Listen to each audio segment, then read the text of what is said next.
이번 동영상에서는 회계투, 채무관리, 채무조회 메뉴에 대해 설명드리겠습니다. 기본적으로 이 카운트에서는 먼저 판매하고 구매한 내역에 대해 수금과 지급이 발생했다라고 가정하여 채권 채무 관리를 하게 되는데요.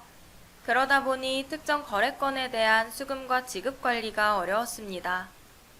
그러나 채권관리, 채무관리 기능을 활용하면 각 전표에 특정 번호를 부여하고 거래건별 채권 채무 관리를 할 수 있겠는데요.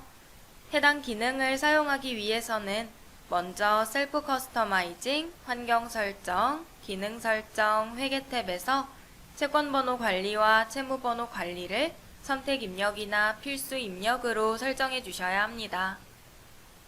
채무내역 입력은 크게 두 가지가 있는데요.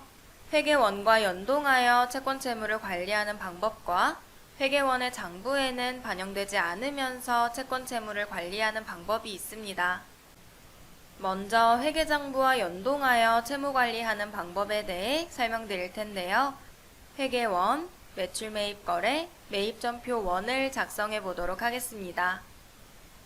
5월 1일 상상물류 거래처에 33만원의 매입이 발생했다라고 기재한 뒤 출금 계좌 항목에 채무 번호를 눌러 해당 거래건에 특정 번호를 부여합니다. 이때 지급할 일자가 정해져 있다면 만기 일자에 입력해 기록해 주실 수 있는데요. 후에 자금 계획의 계획전표 현황 메뉴에서 만기 일자 기준 지급 계획을 확인해 볼 수 있습니다. 5월 2일 50만원의 매입이 발생했다라고 또 다른 전표도 입력해 볼 텐데요. 동일하게 채무번호를 기재하고 저장해 보도록 하겠습니다. 이때 채무 계정에 외상매입금이 입력되어 있다면 채무번호를 동시에 기록하고 저장할 수 있겠는데요. 여기에 현금이나 계좌가 입력되는 경우라면 매입과 동시에 지급이 발생하는 상황이 되기 때문에 채무번호를 기재하고 저장할 수는 없습니다. 마찬가지로 미지급금 계정으로 매입전표를 입력하는 상황에서도 채무번호 기재 시 저장이 안 될 텐데요.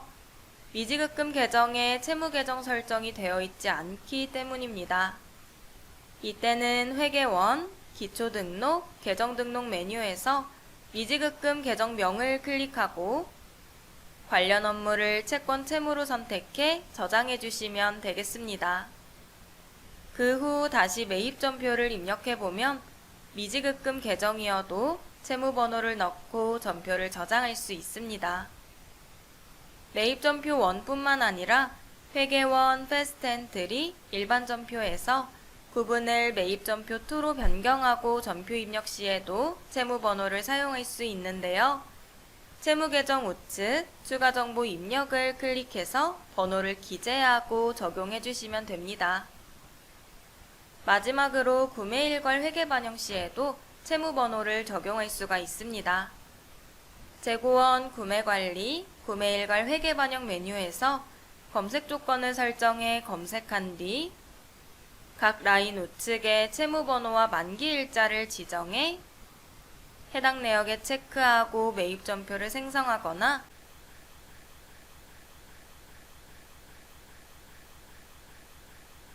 매입전표 버튼을 먼저 클릭하고 각각의 거래 라인별로 채무번호를 입력해 주셔도 됩니다. 이렇게 채무번호를 넣어 매입전표를 생성했다면 회계투, 채무관리, 채무조회 메뉴를 확인했을 때 해당 내역이 나타나게 되고 여기서 회계전표 일자 넘버 항목을 클릭해 매입전표를 확인하고 수정할 수도 있습니다.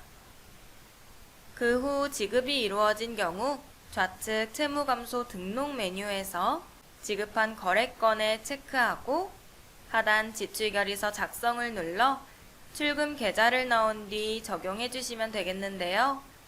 그럼 이렇게 지출결의서 전표가 작성되며 추가 정보란을 클릭했을 때 매입전표에 입력한 채무번호로 잡힌 매입이 감소된다는 것을 확인해 볼 수 있습니다.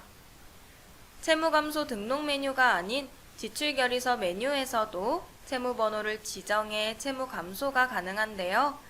전표를 입력하고 추가 정보 입력을 눌러 채무 감소 탭에서 알맞은 채무번호를 선택해 적용해 주시면 됩니다. 다음으로 회계장부상에는 반영되지 않으면서 별도로 채무를 관리하는 방법에 대해 설명드릴 텐데요. 채무 조회에서 신규 버튼을 클릭하고 채무 발생일과 채무의 증감 여부를 선택한 뒤 하단 거래처, 계정, 금액, 채무 번호 등을 입력해 주시면 됩니다.